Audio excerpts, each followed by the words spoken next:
All right, everybody, welcome back into Cherry Picking. Today's video looking at NHL best bets for Friday, May 12th. Looking back at our last video, we did have some success. We had the Leafs, who ended up extending the series, and then also the Oilers and Reg was an easy bet. And then Ryan O'Reilly shots, unfortunately, finished with one. He was close to getting that second one near the end of that game, but never ended up cashing through.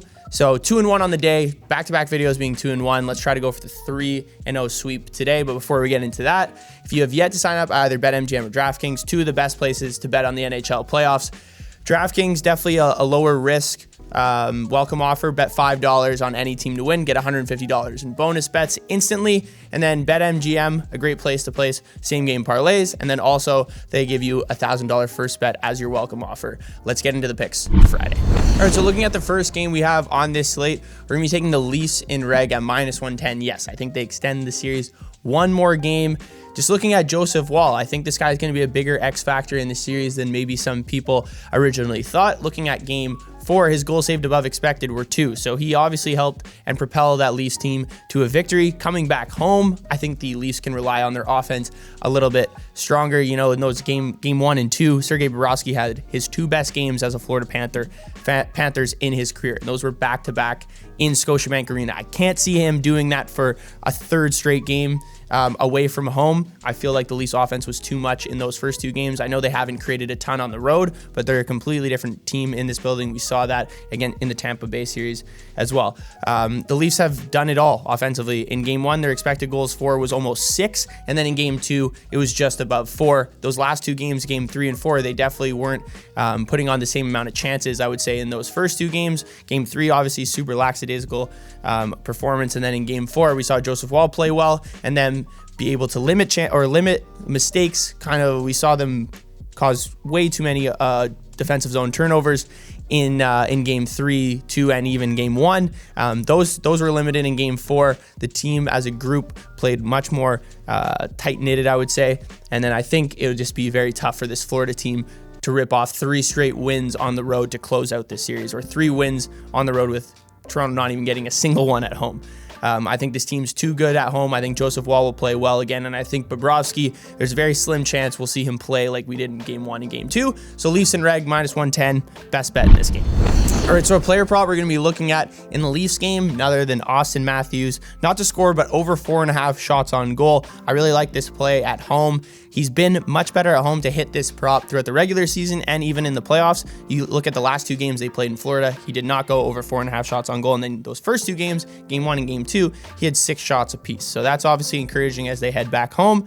Matthews also just leads. He does everything for this team, obviously, right? In terms of offense, at least. You know, Matthew leads the team in 5-on-5 power play, any situation in Corsi 4, Fenwick 4, which means he shoots with a lot of volume, and these shots are actually getting to the net. Sometimes they're getting blocked, sometimes they're missing the net, but more than likely or not, they are getting to the net. And he also leads the team in expected goals for, which is crazy considering he doesn't even have a goal yet in this series.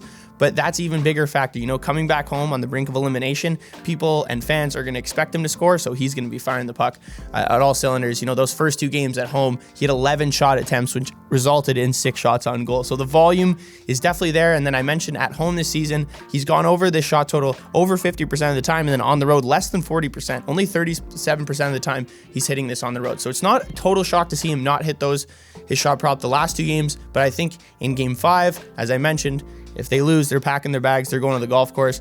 So I think Austin Matthews will have a big game in this one finally, and the Leafs will extend this series to game 6, and Matthews will hit his shots. All right, so the last game we're going to be looking at, the Oilers versus the Golden Knights. We head back to Vegas for game 5, and I like the over in this one. Price around -140, -145 at DraftKings and BetMGM. Vegas' offense just fell completely flat in game 4. Obviously, they had a huge output in game 3, winning that game, and Stuart Skinner obviously not playing great. In this one, I don't think Stuart Skinner really had to do much. I don't think Vegas really imposed a ton offensively, and the Oilers' offense just kind of took over, especially when you give them those power play opportunities. They are going to score. Adin Hill as well. Definitely not as good as Laurent Brossoit at this point. I think that's pretty clear. The high danger save percentage was huge going into this game, I would say, because the first 3 games of the series, Brossoit had the highest high danger save percentage amongst all goalies in the second round. So Adin Hill obviously not demonstrating that same amount of clutchness, I would say, on quality shots, because Edmonton drives a ton of really quality scoring chances through McDavid, Draisaitl, and some of the other guys that they have on their team. We're looking also at 3 straight unders in this series, all of the score being like 5-1, 4-1, 5-1. So I think the fact that sportsbooks are still hanging a number at 6.5 kind of shows that this is definitely the time to bet the over, because we're seeing it move up to 7, and I think by the time puck drop is tomorrow, this line will generally be at 7 everywhere. So try to get the half point before the line moves.